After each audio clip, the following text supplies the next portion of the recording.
overcoming difficult.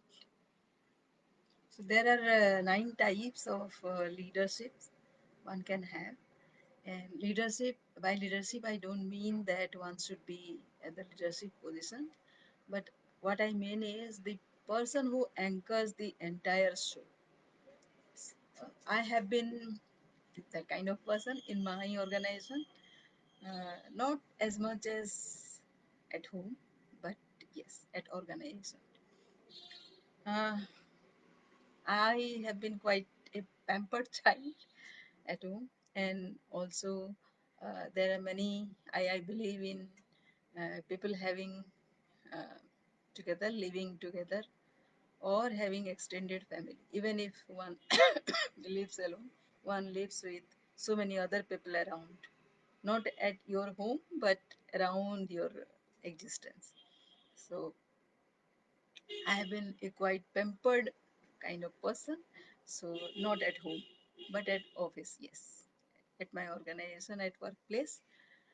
And I won't say I was the boss always. But I always have been a leader. And out of those nine kind of leader, I am the person who actually inspired people. There are nine kinds of leadership that one can have, irrespective of position one has.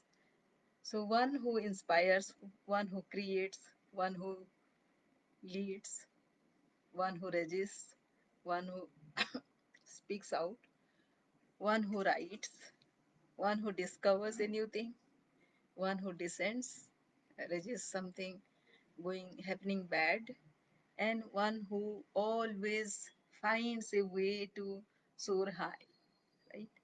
So the easiest one is to just be an anchoring person, a supportive person. That is the best way, and anybody can do it. Whether you are a born leader or not, whether you are a qualified person or not, whether you are in a person of leadership or not, or nothing like that. Anybody can discharge his or her duty well, support the team around, and become a leader. So, and why leadership? Leadership. Once my father gave me one example uh, of the number two person. Do you know the in a game of football, it is very easier to explain about the number two position that one has. Just observe the person who scores a goal. So the person who actually passes on the the ball to the scorer is the person who is at number two. He is there at the right moment to pass that ball on, so that the goal is scored. You know the game of football, when a person goes very to the forefront without having the ball, then he becomes upside. So the moment he is surging ahead, one needs to pass the ball to him. So that is the job of the number two person who is not scoring, but he is there to uh, pass on the ball to the scorer.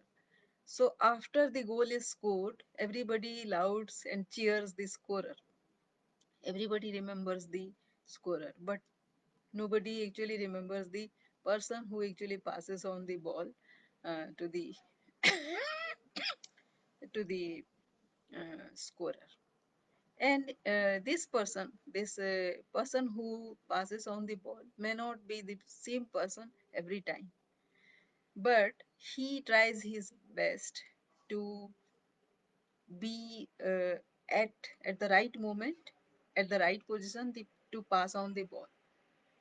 Maybe he is the person who passes on the ball to the next person, and the next person becomes passes on the ball to the ultimate scorer. So these are the number two positions which nobody wants to uh, have. but those are very important position. Without them the goal couldn't cannot be scored and the match cannot be won. So these are the people who are the true leaders of the show. And since nobody opts for this, there are there is a competition for the number one position, and mm, the viciousness that spreads because of this competition is huge, and which is why this tremendous competition happens, and there are a lot of bitterness around in the team just because nobody realizes the importance of being a number two person, right? And so when one realizes the importance of the position number two, that is when this there is the perception, the entire perception about a game changes. The objective of playing the game also changes. It is not anymore being in the limelight to score a goal, but it is the winning of the team becomes the objective. When that becomes the objective, a person goes all out to help the other person to score the ultimate goal, right? Otherwise, if one plays for himself and is focused on scoring a goal, uh, see the objective becomes very narrow, and there is a chance of defeat also because the game becomes one person's show, and the other players in the same side on his side also can perceive this mentality, and they may not be there to support him at the right moment, and that is how the team loses. And we know of so many games because of lack of team spirit, the team actually loses. So uh, so this is in the context of the team, and whatever we are achieving, it is not actually at the personal level, but we should have a a goal, a dream at the collective level, so that many people can become winners. And that win actually gives a long lasting happiness. If we observe very closely, then uh, when one wins something, suppose there is a glory, moment of glory in our life. So the after 2 3 days it becomes old, then one goes for another achievement, right? Why? Because it is just personal, it is just individual, and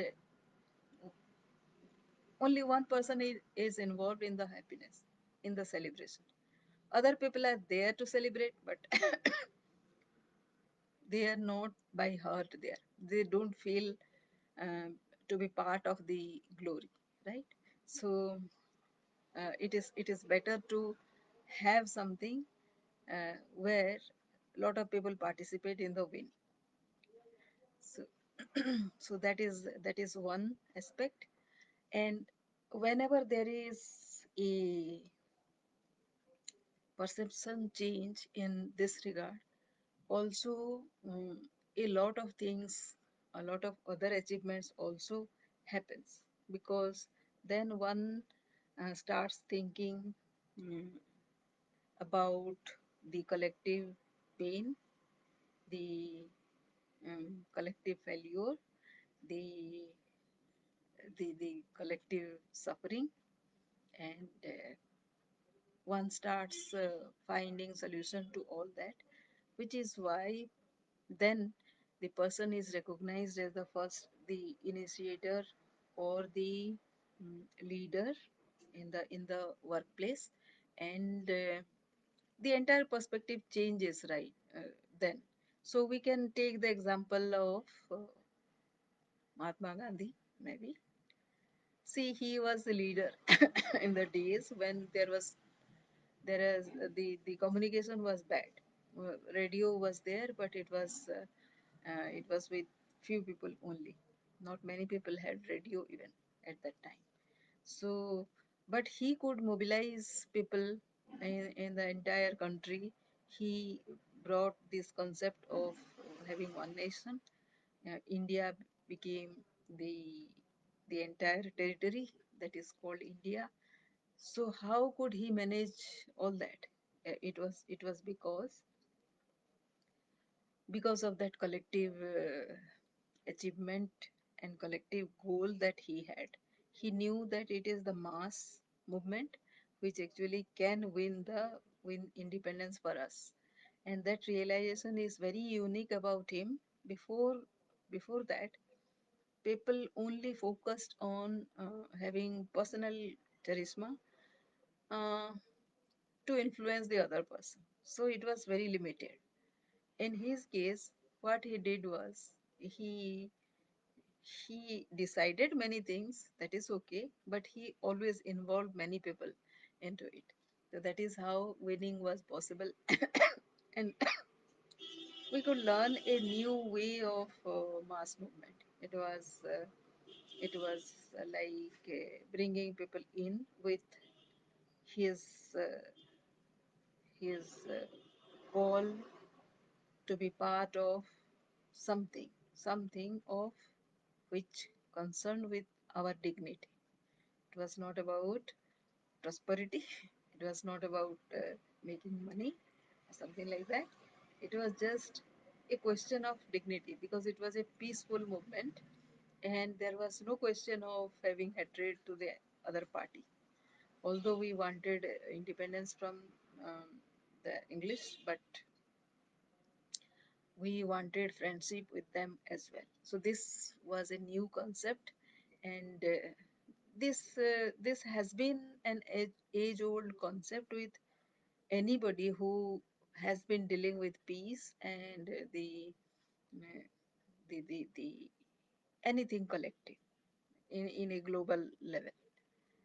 But we didn't know how to bring it into the field, and Mahatma Gandhi was the first person who actually showed how it can be done. So we can think of that whenever we uh, go forward with a mission. It can be an individual mission, and everybody talks about personal development. It is okay, but personal development cannot happen without collective goal and overcoming defeat. The same thing, same situation, same circumstances can be interpreted in a different manner when one thinks of the collective goal, and it happens all the time whenever um, we can shift. If we can shift our personal goal into a collective goal, we can see the shift happening, we can see the winning happening. It will never be a defeat. In that case, it can be a learning, it can be a gift, it can be a lesson, but never a defeat. And that is part of this performance optimization that I have been pursuing since last few years, wherein we actually focus on the strength of other people so that our own strength can be multiplied. Right? That is the basic principle why performance optimization needs to be done in one person with one capability. Just with a shifting of perception, one can actually multiply the strength of the entire team, and one can have the collective strength to pursue a bigger goal, impossible goal. And it happens. Just start with a